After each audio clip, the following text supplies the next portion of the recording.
As a society, we are still attempting to shift towards the acceptance of transgender individuals. However, the sports world must be ready to change as well. The IOC has developed regulations to create equal opportunities for transgender runners at the Olympics, and the regulations are taking into account the fact that one's physical anatomy determines their athletic ability, when that is not the case. Some runners believe that the regulations still do not create balanced competition. Thus, organizations should work to create a set of rules that are more scientifically accurate and level the playing field. To compete in the gender one identifies within sports, more specifically the Olympics, one should only be required to complete hormone replacement therapy, rather than requiring a full genital reassignment surgery and HRT. Although the IOC believes that the sex reassignment surgery is necessary, they are incorrect due to the health, financial, and psychological burdens that can derive from the surgery that are too strenuous to ask of a person. The duration for a complete sex change in both psychological and physical terms can take up to a few years. The action taken by the IOC is only a band-aid fix.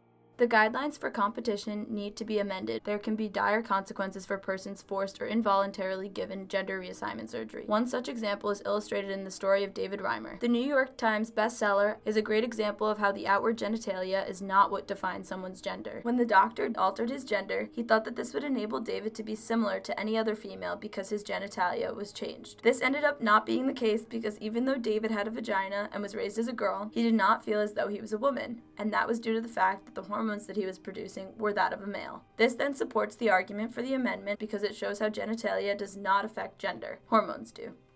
When one goes through HRT, one will have the testosterone or estrogen levels of their preferred gender, making it biologically equal for them to compete as their preferred gender. The effects of the treatment have been proven to match the hormone levels of their preferred gender within 2 years, making them biologically the same. It is generally understood that men are on average 9 to 10% faster than women. Most men who go through HRT end up having their previous testosterone levels reduced to levels that are either the same or even lower than the typical biological woman. One specific study was conducted by a trans woman herself, Joanna Harper, a medical physicist who advised the IOC on its latest transgender policies and published a study stating that she found that hormone therapy makes male-to-female roadrunners slower. Her findings showed that with only 1 year of being on hormone suppressors, she had become 12% slower than that of when she was a man. This led her to administer other research. Her findings on this study were that all 7 athletes lost muscle mass and eventually had lower levels of testosterone than biological women. The research stands to show that to compete in the gender that one identifies